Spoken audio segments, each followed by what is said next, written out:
एक शिक्षक के लिए ये चुनौती भी है और सौभाग्य भी कि उसे प्रश्न पूछने का मौका मिले, उत्तर देने का नहीं।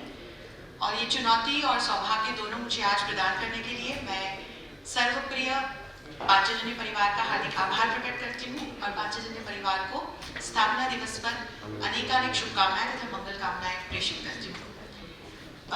इस सत्र में हमारे साथ केंद्रीय संस्कृत विश्वविद्यालय के कुलगुरु माननीय श्री वरखेड़ी जी जुड़े हैं और आज बहुत सारे ऐसे रेलेवेंट जो विषय हैं जो हमारे सामने हैं, भारत के सामने हैं, विश्व के सामने हैं, उन पर उनसे मैं प्रश्न पूछने की अनुमति लेती हूँ। तो सर, आपके और मेरे विषय को जो एक सूत्र जोड़ता है वो है वसुधैव कुटुंबकम का, और मेरे विषय में वैश्विक पटल पर इस एक सूत्र ने बहुत सारे परिवर्तन किए हैं। चाहे ट्रम्प कुछ कर ले या हमारे ऊपर टैरिफ लगा दे, लेकिन भारत और यूरोपियन यूनियन के बीच का जो अभी FTA कंक्लूड हुआ है उससे समझ में आता है कि वसुधैव कुटुंबकम के सूत्र की शक्ति क्या है और इससे जो परिवर्तन हुए वो भी हम देख पा रहे हैं। तो भारत के स्तर पर आप इसे किस तरह से देखते हैं, वसुधैव कुटुंबकम को, इन परिवर्तनों? सभी को प्रणाम, सर्वेभ्यो नमः। सर्वप्रथम मैं अंशु जी में पांचजन्य परिवार को इस पावन अवसर पर मैं बधाई देता हूं, आप सबको अभिनंदन करता हूं। 80 साल तक इस परिवार को आपने सजाए रखा, तो भारत को एक नया दिशा देने के प्रयास किया है, इसलिए मेरे ओर से और मेरे सभी संस्कृत परिवार की ओर से आपको बधाई देता हूं। और साथ ही एक प्रश्न अभी हमारे सामने रखा गया है कि मैं शिक्षा जगत से जुड़ा हुआ हूं, इसलिए मैं वसुधैव कुटुंबकम जो भारत की नई नीति, इसको लेकर हम अंतर्राष्ट्रीय स्तर पर एक संबंध बना रहे हैं, उसके पीछे शिक्षा जगत को कैसे सोचना है, उसको जोड़ना है, इस विषय पर मैं बात करना चाहता हूँ। देखिए, शिक्षा का मूल उद्देश्य केवल एक व्यक्ति का अपना निर्वहन नहीं है। व्यक्ति एक समष्टि का अंग है। समष्टि क्या होती है, उस विषय में संस्कार देने का काम शिक्षा का काम है। शिक्षा के द्वारा एक छोटा परिवार में जन्मा व्यक्ति वो धीरे धीरे एक विश्व मानव बन सकता है। इसलिए शिक्षा का मूल दायित्व है कि व्यक्ति निर्माण ऐसा न हो जो केवल अपने आप के लिए सीमित हो। वो समष्टि का एक अंग के रूप में व्यक्ति का निर्माण शिक्षा का मूल उद्देश्य है। समष्टि क्या होती है? समष्टि केवल एक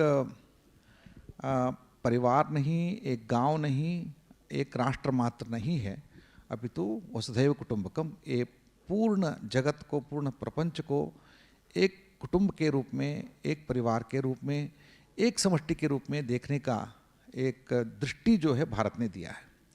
तो शिक्षा का मूल उद्देश्य वहाँ तक पहुँचना चाहिए, वही प्रयास है।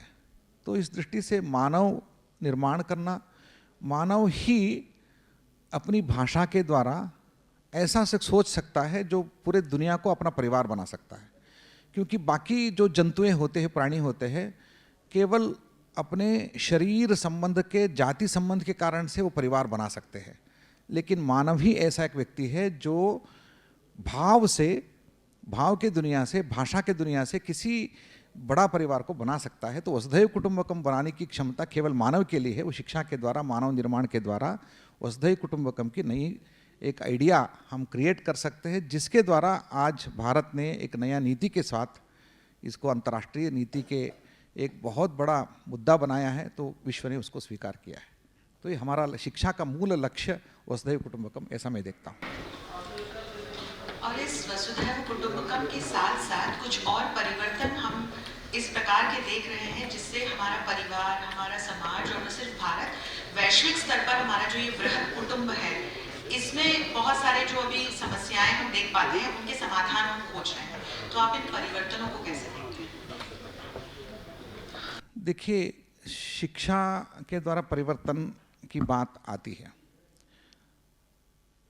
इसलिए जैसे परिवर्तन जो होता है वो व्यक्ति से आरंभ होना चाहिए। हमेशा हमने दुनिया में ये देखा है कि परिवर्तन दूसरे जगह में होना चाहिए और हमें उसको केवल अनुभव करना चाहिए, ऐसा नहीं हो सकता है। परिवर्तन खुद से शुरू हो, उसका विस्तार हो। परिवर्तन की जरूरत क्या है? मुख्य आवश्यकता ये है कि समन्वित जीवन जो होता है वो परिवर्तन के द्वारा ही होता है।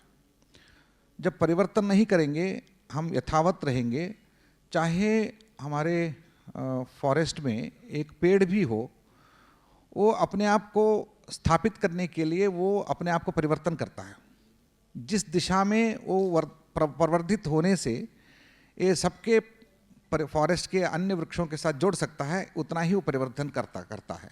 तो समय समय पर परिवर्तन भी करता है अपने शरीर को। इसलिए परिवर्तन एक स्वाभाविक कालतः देशतः व्यवस्था के कारण से परिवर्तन एक स्वाभाविक अंग है। तो परिवर्तन खुद से शुरू होना चाहिए। इसलिए मैं पंच परिवर्तन का जो हमारा विचार है उस आपके सामने रखना चाहता हूँ, जो शिक्षा से जुड़ा है। स्व जो है वो स्व से जुड़ता है, तो स्वबोध के कारण से परिवर्तन होता है।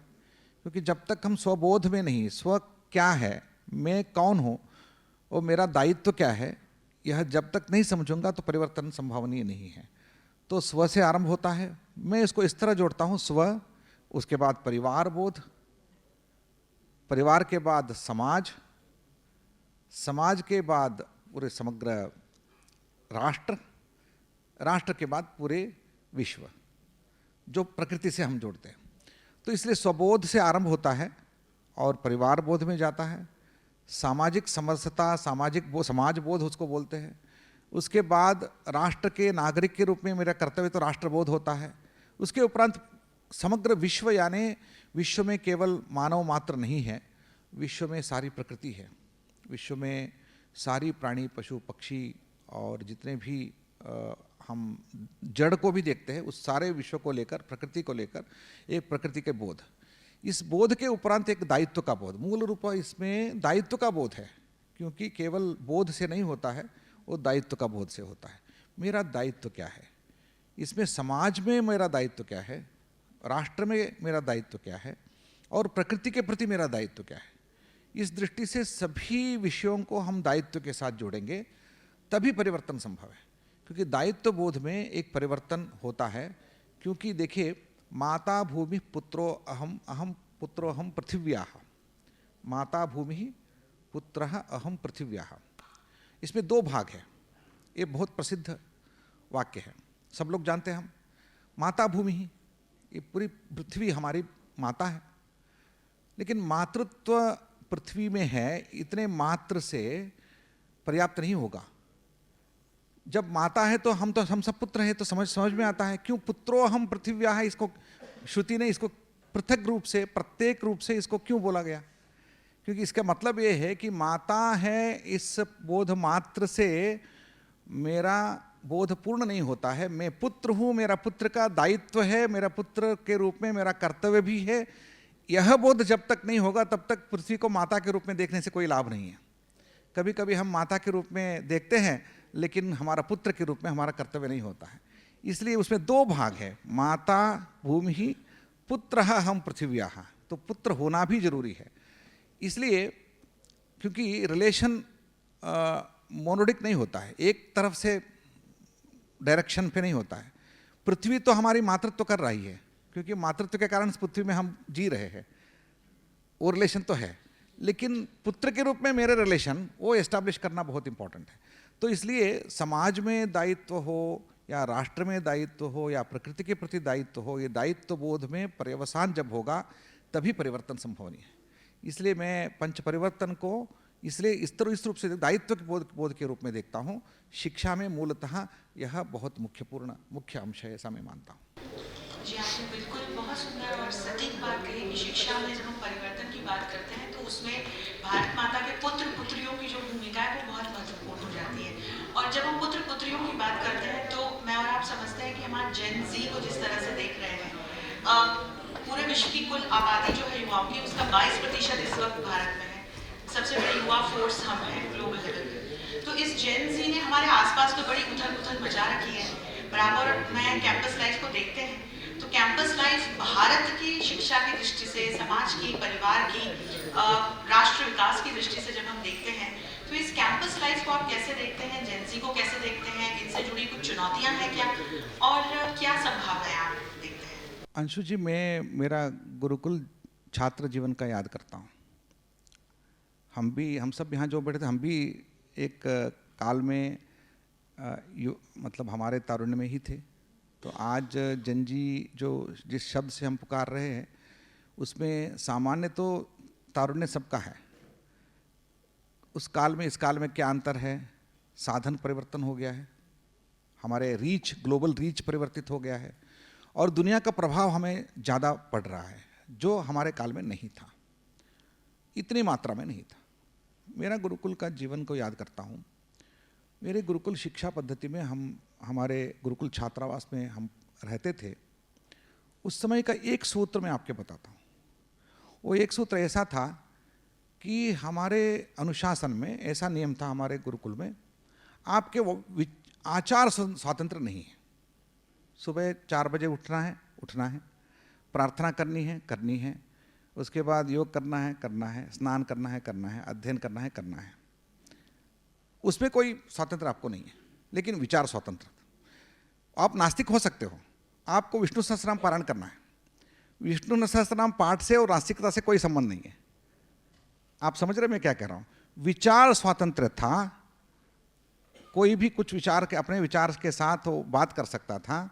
वो नास्तिक भी हो सकता था, वो दूसरे पक्ष को भी ले सकता था, लेकिन आचरण में कोई स्वतंत्रता नहीं है। आज जो हमारे विद्यालयों के छात्रावास की स्थिति देखता हूँ मैं, यहाँ आचार स्वच्छंदता है। कब उठते हैं, कब करते हैं, क्या करते हैं, कोई नियम नहीं है, कोई अनुशासन नहीं है। लेकिन आचार में, विचार में उनकी बद्धता है, मतलब विचार में कोई स्वतंत्र नहीं है। वो जो वो उनको दे रहे हैं उसी को पढ़ रहे हैं, उसी को देख रहे हैं, उसी को। इनकी वीकनेस विचार की दृष्टि से इतने परवश हो गए हैं और जो रील आता है वही सच है उनके लिए। लेकिन हमारे काल में वो सच हमारा है। हमारे मन में जो विचार आता था उस तर्क से वही सच है। तो इस दृष्टि से आज के उस कालखंड के एक अंतर मैं देख रहा हूँ। तो इसका परिवर्तन जरूरत है, क्योंकि आज हमारे कैंपस में, हमारे विद्यालयों के परिसर में जो है वो आचार स्वच्छंदता है। इस विषय में हमें बहुत गंभीरता के साथ सोचना है, क्योंकि इससे भारत आगे नहीं बढ़ सकता है।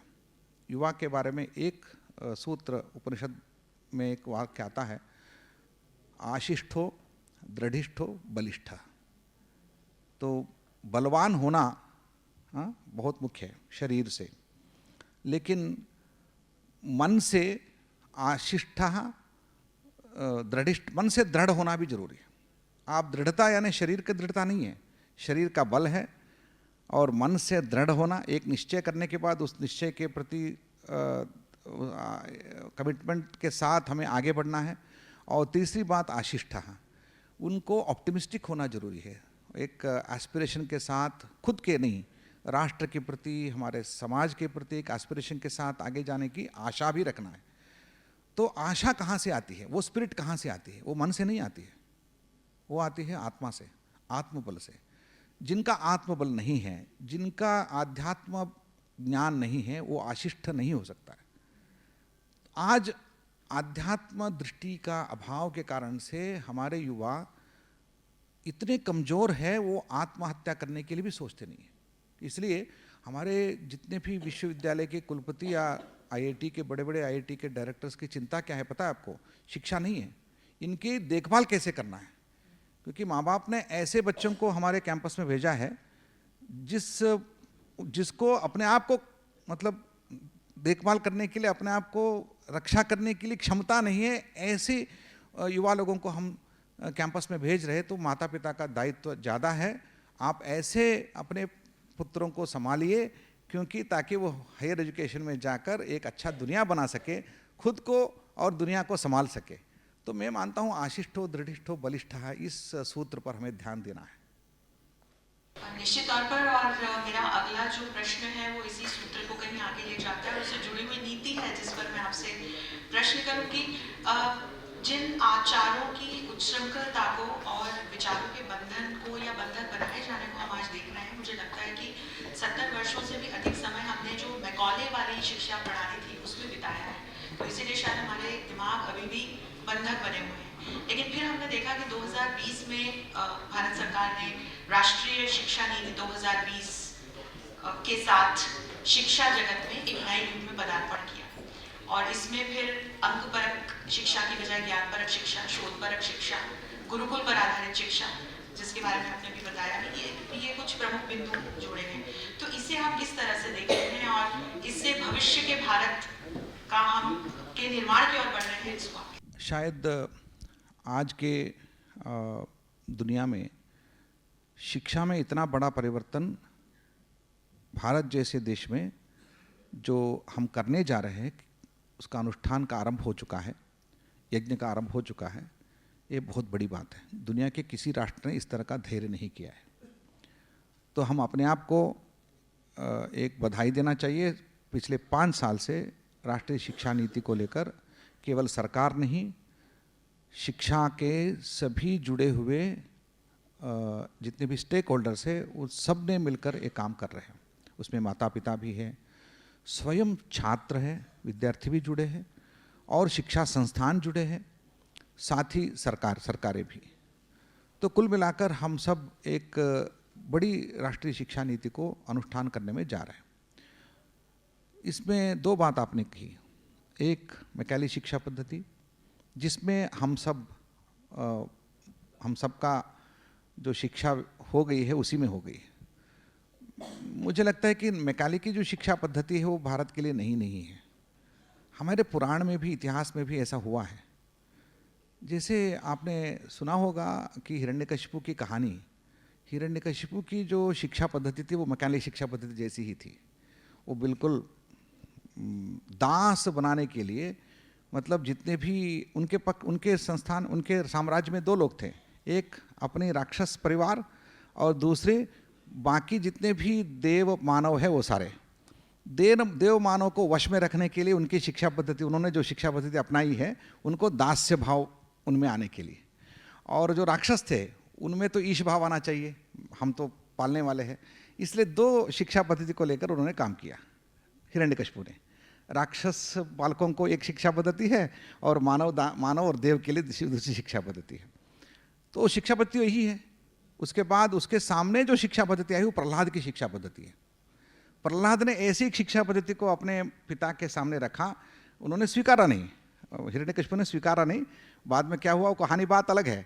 अंतिम रूप से हिरण्यकशिपु ने उसको, प्रहलाद की शिक्षा नीति को अपनाया नहीं। उसके बाद क्या हुआ आप सब जानते हैं। तो आज हिरण्यकशिपु की कहानी हम फिर से याद करेंगे। हमारे शिक्षा पद्धति से प्रहलाद शिक्षा पद्धति है। इस शिक्षा पद्धति जब आगे जाएंगे तो हिरण्यकशिपु का स्थान क्या होगा, कैसे होगा, वो आप देख लीजिए। तो इसमें ज़्यादा सोचने का जरूरत नहीं है। लेकिन मैकॉले की शिक्षा पद्धति में जो हम एक प्रोग्राम, मैं इसको कभी कभी बोलता हूँ एक प्रोग्राम है, वो प्रोग्राम को उन्होंने लिख के रखा। तो आज उसी प्रोग्राम का भाग है हम सब हैं। आज हम जब बैठे हैं शिक्षा पद्धति के बारे में भी चर्चा कर रहे हैं, वो मैकॉले शिक्षा के जो प्रोग्राम था उस प्रोग्राम का भाग है हम सब। इससे बाहर निकलने का रास्ता भी उसी में है। तो इसलिए मुझे लगता है कि उस प्रोग्राम जो उन्होंने लिख के रखा था सॉफ्टवेयर, उसका भाग में वो बाहर निकल के रास्ता भी है। उस रास्ते को हमने अभी ओपन किया है। तो जैसे जैसे हम अपने आप को आत्मबोध के ओर जाएंगे, इसमें एक ही की है, आत्मबोध। जब तक आत्मबोध का एक भाग हम खोलेंगे नहीं, तब तक हमें इससे मुक्ति नहीं है। तो इसलिए मैकॉले की शिक्षा पद्धति से मुक्ति में हमें लड़ना नहीं है, हमें अपने आप का आत्मबोध की ओर जाना है। जब हम भारत के लोग, मैं भारतीय हूँ, मैं भारतीय होने के नाते मेरा संप्रदाय, मेरा परिवार, जो मेरा परंपरा क्या है और किस परंपरा से मैं जुड़ा हूँ और मेरा दायित्व क्या है, इस दृष्टि से आत्मबोध के ओर जैसे जैसे हम जाएंगे वैसे वैसे इस शिक्षा पद्धति का मुक्ति अपने आप में हो जाएगी। तो इस दृष्टि से हमें इतिहास भी है और हमारे सामने चुनौतियां भी हैं, लेकिन आत्मबोध हमारा एक मोचक है। जी, आपने बहुत ही एक सुंदर बिंदु जोड़ा आत्मबोध का। और मैं उदाहरण दूं तो ये आत्मबोध मेरे ख्याल से यहाँ पांचजन्य परिवार से जुड़े सभी लोगों ने महसूस किया। हमने कॉन्क्लेव से समागम तक की एक सुदीर्घ यात्रा जो है वो तय की है, और ये बोध मुझे लगता है कि हमारे वर्तमान की, भविष्य की, हमारी पहले की पीढ़ी को होना अत्यंत आवश्यक है। और इसके लिए मुझे लगता है आपने बहुत सुंदर कहानी भी बताई। तो सर, ये हमारी भारतीय ज्ञान परंपरा का, हमारे अमूल्य इतिहास का बस एक पन्ना है, बहुत बहुत सुदीर्घ पुस्तक है इसकी। तो भारतीय ज्ञान परंपरा को जब हम अपनी शिक्षा नीति, युवाओं से, या जो आज की हम समस्याएं देख रहे हैं वैश्विक जगत पर में भी, या भारत में, भारत के आसपास, तो कैसे समाधान यहाँ से हमको मिलते हुए नजर आता है? जब ज्ञान परंपरा की बात आती है, उसमें हम सहज रूप से आज हमारे सामने बहुत सारे चुनौतियां हैं और हमारे बोध की कमी भी है, क्योंकि हम बहुत दूर जा चुके हैं।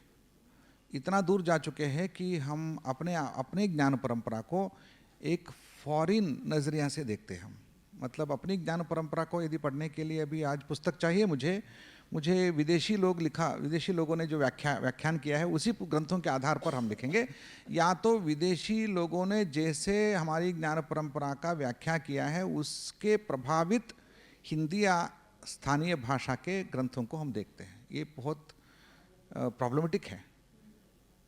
तो ज्ञान परंपरा को यदि हम शिक्षा में जोड़ने का प्रयास किया है, अभी हमारे एनसीईआरटी पुस्तकों में, हमारे खुद के यूजीसी के ग्रंथों में, कई विषयों में हमारा प्रयास चल रहा है। सब जगह में तो लोग लिखते जाते हैं, व्याख्यान भी करते हैं, लेकिन ये इतिहास के रूप में हम रख रहे हैं। मतलब जब कभी बात होती है ज्ञान परंपरा की तो ये पार्ट ऑफ हिस्ट्री, मतलब लोग उसको समझते, इसको सुनते सुनते उनको लगता है कि ये पार्ट ऑफ हिस्ट्री है। वर्तमान काल में इस भारत के ज्ञान का कोई संबंध नहीं रहा है, ऐसा आभास होता है। तो हमारे जितने भी पुस्तकें हैं वो हिस्ट्री के रूप में लिखा गया है। ज्ञान हमेशा वर्तमान काल के होते हैं। पुरातन काल की जो होती है ज्ञान, उसको स्मृति बोलते हैं। ज्ञान में दो भाग हैं, एक स्मृति है और एक अनुभव आश्रित ज्ञान है। तो स्मृति को हम ज्ञान मान रहे हैं, नहीं, स्मृति तो स्मृति है। ज्ञान वर्तमान काल में जिसका अनुभव मुझे होता है वह ज्ञान है। ये वो साक्षात्कार बोलते हैं, हम इसको अनुभव बोलते हैं। तो हमें भारत के ज्ञान परंपरा को केवल स्मृति के रूप में नहीं रखनी है, उसको एक वर्तमान काल के अनुभव के रूप में उसको कन्वर्ट करने का भी जरूरत है। ये नहीं किया जा रहा। इसलिए हमारे सामने जो युवा है श्रोता, उनको लगता है कि आप हिस्ट्री पढ़ा रहे हैं, मुझे स्मृति पढ़ा रहे हैं। उसमें दो बात में जोड़ के मैं आपके प्रश्न के उत्तर देता हूँ। स्मृति और प्रत्यक्ष दोनों बहुत मुख्य है। सामने आपके सामने कोई बैठा हो, वो केवल पुरातन स्मृतियों में है, उनको वर्तमान काल का कोई अनुभव नहीं है। ऐसे व्यक्ति को आप मिलेंगे तो आप उनके पास ज़्यादा देर तक बात नहीं कर सकते, क्योंकि अपने स्मृति में रहने वाला व्यक्ति वो रेलेवेंट नहीं होगा। हम जब भी हमारे भारत की ज्ञान परंपरा के वैभव के बारे में बात करते हैं, स्मृति में बात करते हैं हम, तो आपके पास कोई नहीं पूछेगा, मतलब आपको वो अप्रिशिएट नहीं कर पाएगा। या तो आज के बैठे हैं, आज के प्रयोग के आधार पर जो भी हमें ज्ञान अर्जित किया उसके बारे में बात करने वाले बहुत एक्सपर्ट्स हैं, उनके पास स्मृति नहीं है। किसी का स्मृति भी चली गई है ना, वो भी बहुत उपयोगी नहीं रहता है। इसलिए स्मृति भी मुख्य है और अनुभव भी मुख्य है। दोनों को मिश्रण करने का जरूरत आज भारतीय ज्ञान परंपरा में है। इसलिए भारतीय ज्ञान परंपरा को केवल हिस्ट्री के रूप में नहीं, अपितु वर्तमान कालिक एक अनुभव के रूप में उसको परिवर्तित करने का, प्रतिभिज्ञा के रूप में परिवर्तित करने का हमारे सामने एक चुनौती है। और एक बिंदु है, भारतीय ज्ञान परंपरा में केवल इंफॉर्मेशन नहीं है, ये हमारे कई विषय हमारे अभी आज भी हमारे अनुष्ठान में प्रयोग में है। तो प्रयोग और प्रमाण दोनों को साथ में लेकर हमें एक नया ज्ञान व्यवस्था को सर्जन करना है, जिसमें परंपरा भी है और हमारा प्रमाण और प्रयोग भी है। इस तरह का नया ज्ञान सर्जन के लिए हमें जब प्रयास करेंगे तभी ज्ञान परंपरा यानी परंपरा जो निरंतर आगे जाने वाला है वही परंपरा है, केवल खंडित हो जाती है वो परंपरा नहीं रहती है। तो हमारी परंपरा अभी जीवित है, इसलिए इस प्रयोग और प्रमाण के आधार पर इस परंपरा को आगे लेके जाने का दायित्व के साथ हम भारतीय ज्ञान को देखेंगे, केवल स्मृति के रूप में नहीं देखेंगे। तो स्मृति और ज्ञान दोनों के ही रूप में जब हम अपनी भारतीय ज्ञान परंपरा को देखते हैं, समझने का प्रयास करते हैं, तो आपने कुछ चुनौतियां भी बताई और इसके निवारण के लिए भारत सरकार लगातार नई तकनीकों का प्रयोग कर रही है। तो अनुवाद से लेकर प्रकाशन तक और इसको डिजिटाइज करने तक काफ़ी सारे प्रयास हो रहे हैं। लेकिन जब हम तकनीक की बात करते हैं तो मैंने भी टाइफुली की एक किताब पढ़ी है AI 2045। उसमें अलग अलग क्षेत्रों में किस तरह से आर्टिफिशियल इंटेलिजेंस की वजह से हमारा जीवन और वैश्विक जीवन 2045 में होगा, इसके अलग अलग अध्याय हैं।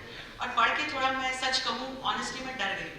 तो आर्टिफिशियल इंटेलिजेंस को जब हम अपनी शिक्षा प्रणाली से जोड़ करके देखते हैं तो इसको आप कैसे देखते हैं, और इससे जुड़ी हुई कुछ चुनौतियां भी हैं, तो फिर वर्तमान और भविष्य, इस पर मैं आपसे जानना चाहती हूँ। आप जैसे मैं भी चिंतन करता हूँ, आप जैसे मैं भी डरता हूँ, और आप जैसे मैं भी थोड़ा एस्पिरेशन भी मेरा बढ़ती है। देखिए, जब इलेक्ट्रिसिटी आ गई लोग डरते थे, इलेक्ट्रिसिटी आ गई डरना शुरू किया, लेकिन आज इलेक्ट्रिसिटी हम एंजॉय करते हैं। देखिए कितना सुंदर है दुनिया। तो इलेक्ट्रिसिटी आने से लोग, जब नहीं था, जब आने वाले दिनों में इससे क्या होने वाला है, इस चिंता तो लोगों को रहती है। लेकिन इलेक्ट्रिसिटी कोई हानि नहीं हुई है, दुनिया अभी शाइन हो रहा है। मुझे लगता है कि ये टूल है, साधन है। किसी साधन से मनुष्य को डरना नहीं चाहिए। साधन होते हैं, जीवन साधन से परिवर्तित होता है। मैं पैदल जा सकता हूँ, मेरे पैदल की गति शक्ति बढ़ाने के लिए मेरा यान का उपयोग करता हूँ। इसका मतलब है मैं पैदल रिप्लेस नहीं कर सकता है, मेरी कार मेरा पैदल को रिप्लेस नहीं कर सकता है, और मेरा आँख को मेरा चश्मा रिप्लेस नहीं कर सकता है। मेरा चश्मा मेरा आँख के लिए थोड़ा ज़्यादा गति देगी बस। मुझे लगता है कि मेरे बुद्धि के लिए एक्स्ट्रा शक्ति जो है AI दे रहा है, इससे डरना नहीं है, ये तो टूल है। इस टूल को मुझे कैसे उपयोग करना है ये मुझे सोचना है। लेकिन यदि साधन ही मेरी इंद्रियों की क्षमता को कम करता है तो उसके बारे में सोचना है। जिस दिन मेरे पाँव की क्षमता कम हो जाती है मेरे साधन से, मेरे कार से, उस दिन मुझे सोचना है कि कार को यूज़ करना है या तो मेरे पाँव को यूज़ करना है। तब लोग कार से नीचे उतरकर दौड़ना शुरू करते हैं क्योंकि उसका क्षमता कम हो रही है। इसलिए AI एक साधन है, एक टूल है, एक साधन है। उसको कितना हद तक उपयोग करना है, कितना उससे मेरी चिंतन की शक्ति बढ़ सकती है, वेग बढ़ सकती है, स्मृति बढ़ सकती है, उसके लिए हमें साधन के रूप में उसको देखना है ताकि हमें डर नहीं लगता है। दूसरा, कभी भी मेरा मस्तिष्क को AI रिप्लेस नहीं कर सकता है, ये मेरा गारंटी है मुझे। इसलिए क्योंकि मैं अभी एक कार्यक्रम में गया था, पद्म भूषण डॉक्टर पद्मा सुब्रमण्यम का एक सुंदर प्रयोग भगवद गीता का प्रदर्शन था भरतनाट्यम में। पूरे हॉल में जितने भी लोग बैठे थे वो विश्वरूप दर्शन देखने के बाद उनको लग रहा था हम सब अर्जुन बन गए हैं, विश्वरूप का दर्शन हो गया है। सब लोग आंसू बहा रहे थे। मुझे तब लगा कि 1000 AI के द्वारा भी, क्रिएशन के बाद भी, इसको हम क्रिएट नहीं कर सकते, क्योंकि एक ह्यूमन टच है उसमें, एक ह्यूमन टच है उसमें, एक कला है। जिन्होंने अपने जीवन को, पूरे जीवन को कला के आराधना में अपने जीवन को समर्पित किया है, वो समर्पण भाव भी है। वो समर्पण भाव AI के सिस्टम में नहीं आ सकता है। दूसरी बात, आप देख लीजिए यहाँ बहुत कुछ महिलाएं हैं, AI के गाना आप सुनेंगे, छोटे मोटे बच्चियाँ वहाँ डांस भी करते हैं, गाना भी गाते हैं। उसको आप क्या लगता है, मन में चमत्कार होता है, बहुत सुंदर। एक बच्ची गा रही है, इतना सुंदर गा रही है, इतना सुंदर डांस कर रही है, वो AI की कल्पना है वो।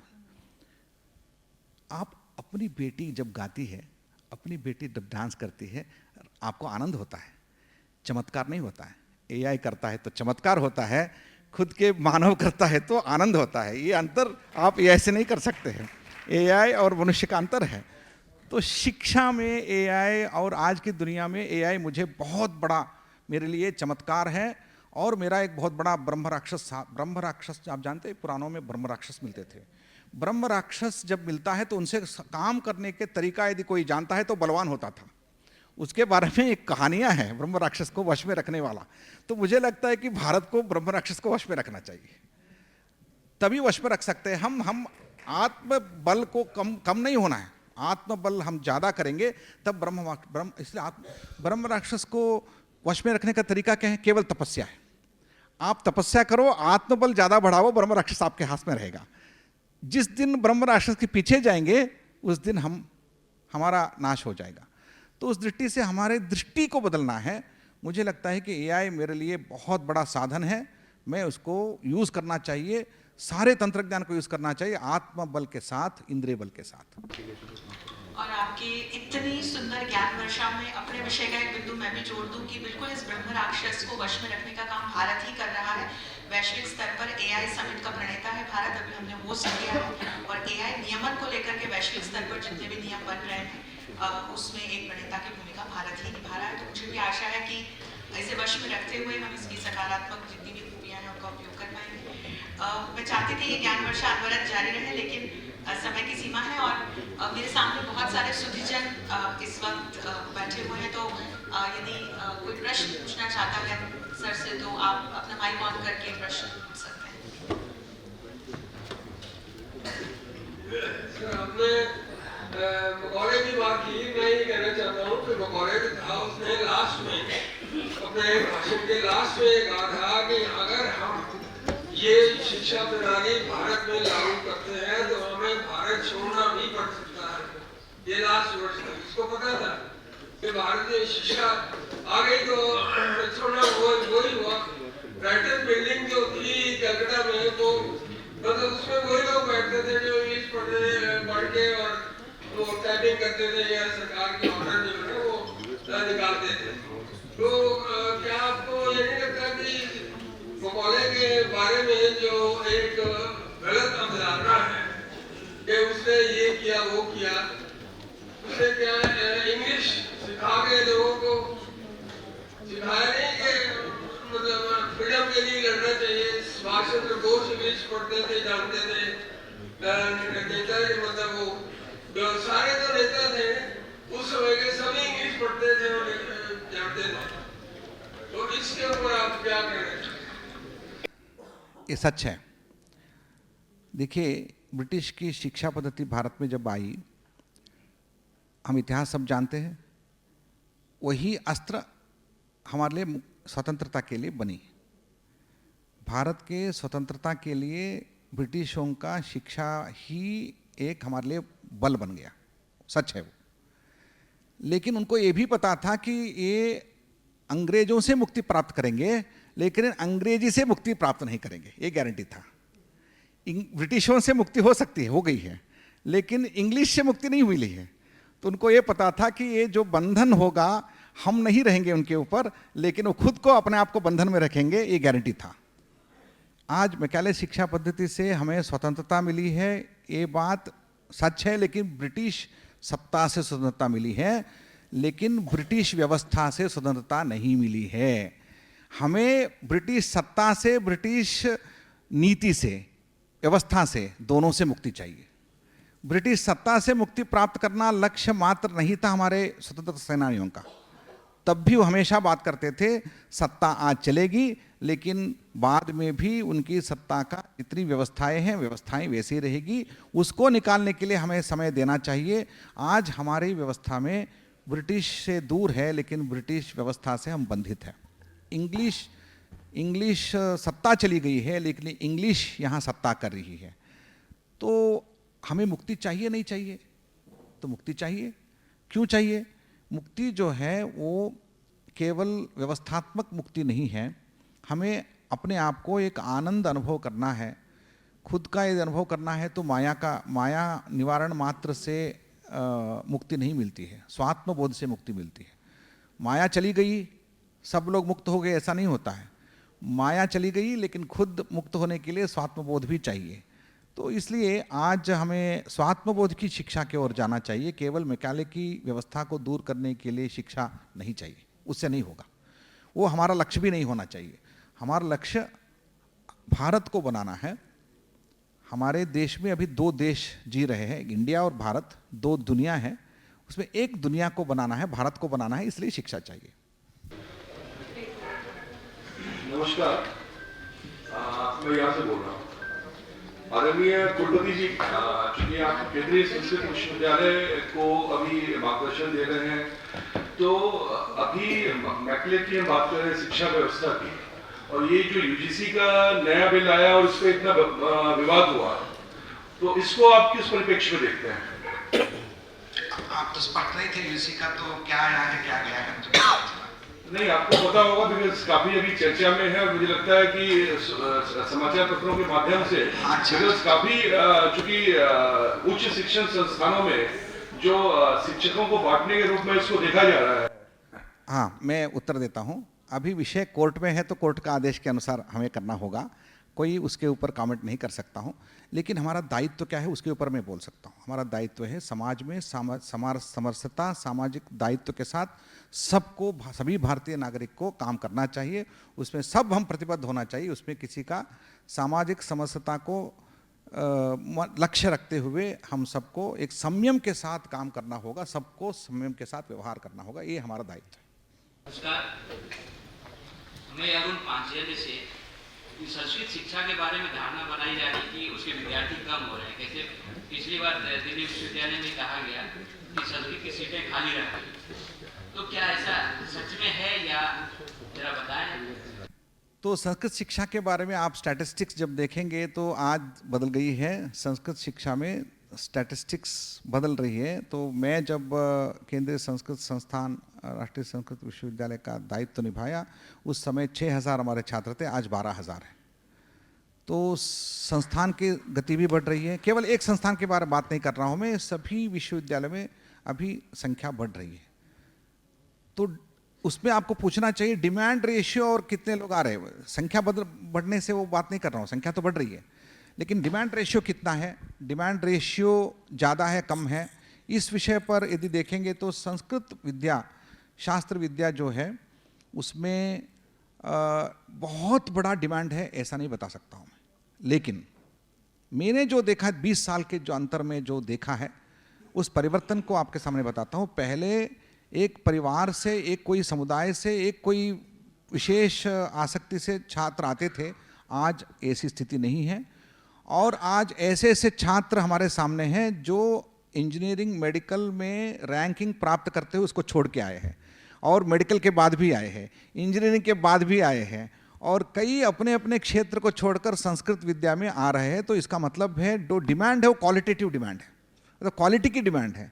जो वास्तविक रूप से शास्त्राध्ययन करने की दृष्टि से आप जाइए, मैं आपको एक रेफरेंस देता हूँ। गोवा में हमारे ज्येष्ठ विद्वान देवदत्त जी है, पाटिल, देवदत्त पाटिल जी, वो बहुत ही अच्छे शास्त्र विद्वान हैं। उनके गुरुकुल में 50 भी जो बच्चे पढ़ेंगे ना, वो सारे आपको लगता है कि वो IAS IPS बनने योग्य है, लेकिन वो वहाँ पढ़ रहे हैं अपनी इच्छा से। ऐसे क्वालिटेटिव परिवर्तन सभी संस्थानों में, सभी जगह में हो रहा है, ये पॉजिटिव है। मैं खुद अनुभव किया हूँ। इसलिए संस्कृत विद्या के लिए छात्र कम हो रहे हैं, ये नैरेटिव से आप बिल्कुल बाहर आ जाइए। और मेरे ऑनलाइन एजुकेशन जब गए हम, आज 26 देशों से हमारे पास 22,000 छात्र अध्ययन कर रहे हैं संस्कृत में। 26 देश, 2-3 साल में ये लाखों बढ़ने वाला है। तो दुनिया को हम एक भारत के प्रति आकर्षित करने का एक ही उपाय है, संस्कृत और शास्त्र और IKS, भारतीय ज्ञान परंपरा और भारतीय कलाएं। इसलिए डेस्टिनेशन बढ़ाने के लिए हमारे यहाँ डेस्टिनेशन ऑफ एजुकेशन जब कर रहे हैं बात, तब मुझे लगता है कि हम जो केवल इंजीनियरिंग, टेक्नोलॉजी या मेडिसिन से नहीं कर सकते हैं। हमारे इन कारण से, मतलब ह्यूमन साइंस के जितने भी आयाम हैं, उसके कारण से हम भारत को एक डेस्टिनेशन ऑफ एजुकेशन बना सकते हैं। सर नमस्ते, मैं संजीत कुमार हरियाणा केंद्रीय विश्वविद्यालय से। जैसा आपने अभी दायित्व के ऊपर बात की, बोध के ऊपर बात की, आप रोजगार पर मैं एक शिक्षक भी हूँ सर, और बहुत ज़्यादा खुश रहता हूँ कि आप बच्चों के मन में वो जो परत चली थी इंडिया की, वो भारत में परिवर्तित होती नजर आ रही है। आपको इसमें इंटरेस्टेड है कि किस तरह से हमारी क्या चीज़ें हैं। अभी जितने भी शिक्षक हमारे वर्तमान में हैं, वो मैकॉले सिस्टम से पढ़ के आए। Now we are implementing this Indian knowledge system. तो उन दोनों में किस तरह से सामंजस्य बनाया जाए। मैं एक उदाहरण के तौर पे समझाने की कोशिश करता हूँ। Most of our professors are forcing us to publish our paper in international journal. हम अपने यहाँ इंडिजीनियस जर्नल को उतनी महत्वता नहीं देते। तो अब जो ये यूज तैयार हो रहा है पोस्ट मेरिट, तो जो शिक्षक है, बहुत सारे शिक्षक हमारे विचार से, बहुत सारे शिक्षक हमारे विचार से ताल्लुक नहीं, तो वो उन दोनों के बीच में सामंजस्य कैसे होगा, हम एक शिक्षक के रूप में किस तरह से उसको आगे लेके जा सकते हैं। एक जो देखिए, शिक्षा जगत में भी नैरेटिव्स हैं, सारे नैरेटिव काम करते हैं, विमर्श काम करते हैं। आप जैसे उसको देखते हैं वैसे रहता है। वैसे हमारी शोध के जगत में, शोध के पब्लिकेशन हो या हमारी जितने भी व्यवस्थाएं हो, अभी वेस्ट ने डिसाइड कर दिया है और ऐसे होना है तो उसको हमने स्वीकार किया है। आप जब तक आप नया एक तरीका अपनाते नहीं हैं तब तक हम नहीं कर सकते हैं। लेकिन अभी दुनिया में, अभी हमारे शिक्षा जगत में, शोध की जगत में काफ़ी परिवर्तन आ रहा है। भारत आत्मनिर्भर हो रहा है। आप डिजिटल के इंफ्रास्ट्रक्चर भारत में देखेंगे तो किसी देश में नहीं है। और डिजिटल इंफ्रास्ट्रक्चर मात्र नहीं है, हमारे शिक्षा जगत के जितना इंफ्रास्ट्रक्चर हम भारत में कम है करके जितना देख रहे हैं, किसी देश में नहीं है। मैं बहुत सारे देशों को देख चुका हूँ, वहाँ की आबादी, वहाँ की शिक्षा जगत के इंफ्रास्ट्रक्चर कंपेयर करिए, वहाँ ज़्यादा है। लेकिन इसका मतलब नहीं कि वो सब जगत का सर्वश्रेष्ठ है। कि हमारी जो आबादी है, हमारी जो कुल मिलाकर जितने मतलब 100 करोड़ से ज़्यादा संख्या हमारी है, उस दृष्टि से देखा जाए तो हमारे पास संसाधन बन रहे हैं। तो आत्मनिर्भरता जैसे जैसे बढ़ेगी वैसे वैसे हमारे आत्मबल भी बढ़ेगा, आत्मविश्वास भी बढ़ेगा, तब ये नैरेटिव सारा काम नहीं करेंगे। तो मुझे लगता है कि उसके और हमें ज़्यादा ध्यान देना चाहिए, आत्मनिर्भरता की ओर ज़्यादा ध्यान देना चाहिए, आत्मविश्वास की ओर। यदि जब बढ़ेगा तो मुझे लगता है कि सारा नैरेटिव ख़त्म हो जाएंगे। तब हमें नहीं लगेगा कि मुझे कहाँ उसको पब्लिश करना है। मुझे लगता है कि हम यहीं पब्लिश करेंगे, क्योंकि हम ही उसका पूरे सिस्टम का एक लीडर बनेंगे। जी, अगले सत्र का समय हो रहा है और बहुत बहुत धन्यवाद अंशु जी आपका भी, और वरखेड़ी जी, बहुत ही ज्ञानवर्धक रहा और बहुत सारी ऐसी बातें जानने को मिली जो कई लोगों के मन में ये जो प्रश्न थे उनका आज उत्तर ज़रूर मिला होगा इस पूरे सेशन के दौरान। आप दोनों का बहुत बहुत धन्यवाद। फिलहाल मैं मंच पर आमंत्रित करना चाहूँगी श्री प्रमोद राघव जी को। प्रमोद राघव जी भारतीय मूल के उद्यमी हैं एवं निस्वार्थ कदम नाम की सेवा संस्था के संस्थापक हैं। उनसे मैं निवेदन करूंगी कि वो मंच पर आएँ और प्रोफेसर वरखेड़ी जी का सम्मान करें। मैं भी पांचजन परिवार को और सभी संपादक मंडल और प्रबंधन मंडल को मैं धन्यवाद देना चाहता हूँ। साथ ही अंशु जी को, आपने एक डायनामिक संवाद यहाँ बनाया, तो इसके लिए आप सब श्रोताजन को भी आपको धन्यवाद देकर मैं मेरा वक्तव्य समाप्त करता हूँ।